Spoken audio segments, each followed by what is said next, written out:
हम तो एक बच्ची लेके आए, लेकिन आप लोगों ने, इस शहर ने हमारी बच्ची को गायब किया। हम तो बच्ची लेके आए थे, तुमने हमें लाश दी। आज ये लड़ाई हमारी नहीं है, ये लड़ाई पूरे उत्तराखंड की होनी चाहिए।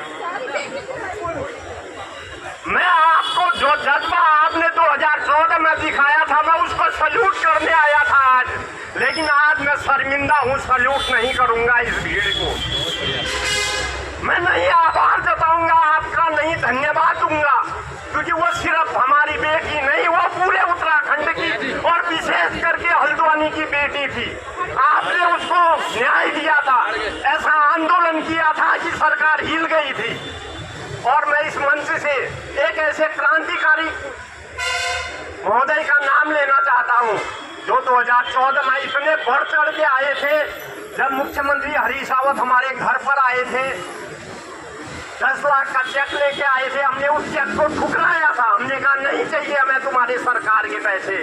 तब एक भाजपा के युवा मोर्चा के नेता, शायद मैं नाम नहीं भूल रहा हूं, तो विकास भगत थे।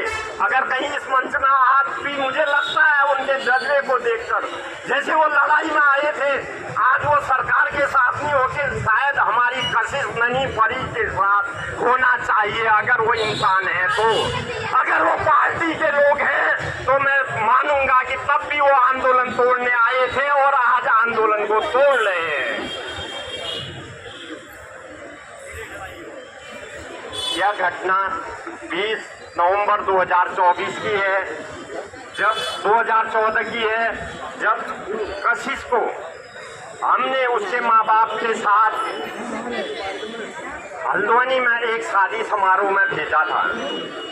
20 तारीख को शादी समारोह से हमारी कशिश का अपहरण किया गया, लेकिन उस 20 तारीख के बाद हमको कशिश तो नहीं मिली, लेकिन कशिश के रूप में एक नन्ही परी इस शहर ने, उत्तराखंड ने हमको नन्ही परी दे दी। आज भी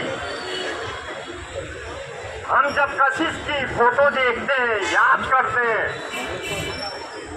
तो लगता है कि हमें जीने का अधिकार नहीं है। लेकिन क्योंकि अगर हम अपनी बेटी को न्याय दिए बगैर मर जाएं, तो मुझे लगता है कि उत्तराखंड की हर बेटी का हश्र यही होगा, इसलिए हम मरने वाले नहीं हैं। लेकिन जब 2020 में उसका अपहरण किया गया, उसके बाद जो आप लोगों का जज्बा था हल्द्वानी का, मैंने कहा मैं उस जज्बे को, आपके उस जज्बे को मैं सल्यूट करने आया था। आज मैं देहरादून में नया था, परसों हमने एक कॉल दी थी देहरादून में, लगभग 500 लोग, मेरे जैसे अनभिज्ञ आदमी के साथ 500 लोगों ने कैंडल मार्च किया। मैं सल्यूट करता हूं देहरादून के उन लोगों को जिन्होंने हमारे एक कॉल में कम से कम 500 लोग आए। ये तो अपना शहर है, ये शहर मेरा है, ये घर मेरा है। उसके बाद आज जो संख्या आई है, इस संख्या से को मैं सल्यूट भी नहीं कर सकता हूँ, मैं खुश भी नहीं हूँ, क्योंकि अगर आप लोग ऐसे आंदोलनों में भागीदारी नहीं करेंगे तो ये मान लो कि अभियुक्तों के जो भी ऐसे इस तरह के समाज में लोग हैं, इनके हौसले बुलंद होंगे। 2014 का जब 2014 में जब आप लोगों ने आंदोलन छेड़ा था, सरकार को झुकना पड़ा था।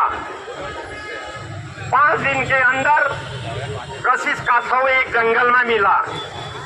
जब उस शव को हमने यहाँ पर रखा था शीश महल के पास, 7 साल की बच्ची के शरीर में जो सिगरेट के दाग थे, वो दाग आज भी हमारे दिल में चुभते हैं।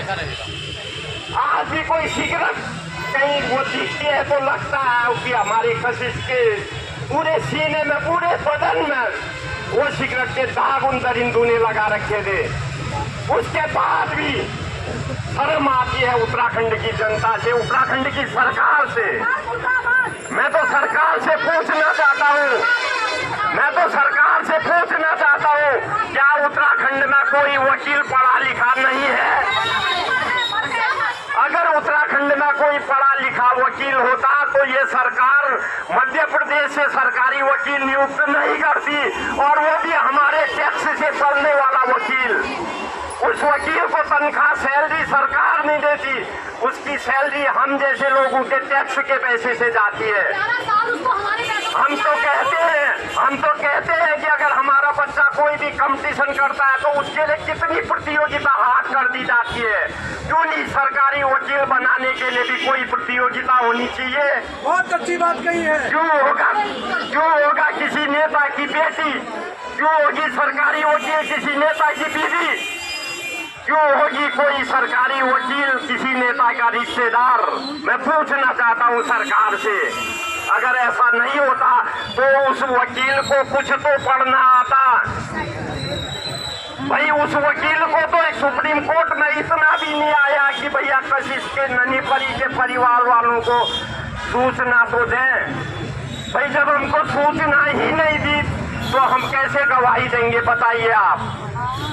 जब हाई कोर्ट में फांसी की सजा दे दी गई थी तो हम इंतजार कर रहे थे कि सरकार हाई कोर्ट आज मुलजिम को फांसी की सजा देगी, कल देगी, लेकिन ऐसा हुआ नहीं। मैं बहुत ज्यादा नहीं बोलते हुए आप लोगों से इतना जरूर कहूंगा कि लगा दो आग पानी में, शरारत हो तो ऐसी हो, मिटा दो जुल्म की हस्ती, बगावत हो तो ऐसी हो। ये संदेश आज के बाद उत्तराखंड में जगना चाहिए, लगना चाहिए। अब ये आग जो लगी है ये बुझनी नहीं चाहिए, क्योंकि सरकार कोई रेप नहीं होगा उत्तराखंड में, क्योंकि सरकार आंदोलन को तोड़ने की कोशिश कर रही है। सरकार आंदोलन को तोड़ने की कोशिश कर रही है। आज पिथौरागढ़ में सरकार कह रही है कि भैया हमने तो ननी परी कशिश के रिव्यू पिटीशन के लिए हमने तैयारी कर दी है। अरे भाई पिथौरागढ़ में क्यों कर रहे हो? तुम तो देहरादून में करो ना, सुप्रीम कोर्ट में करो। पिथौरागढ़ में सोशल मीडिया में छप रहा है कि भैया सरकारी रिव्यू पिटीशन, अरे पिथौरागढ़ में करोगे? पिथौरागढ़ में क्यों करते हो? हमारे गांव की सबजेट में करिए। धिक्कार हो ऐसी सरकार को।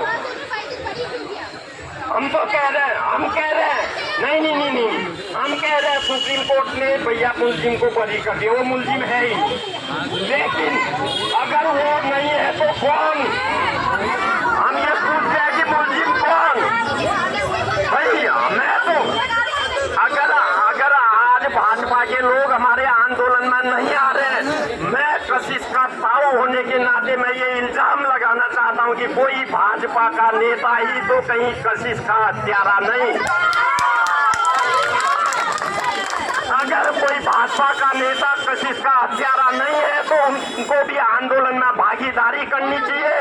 और अगर सरकार नहीं जागी तो 2027 में हम सरकार को उखाड़ फेंकेंगे। ये मैं आपके माध्यम से ये आह्वान करना चाहता हूँ।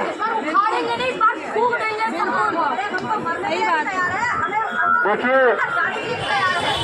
आक्रोश बढ़ता जाएगा।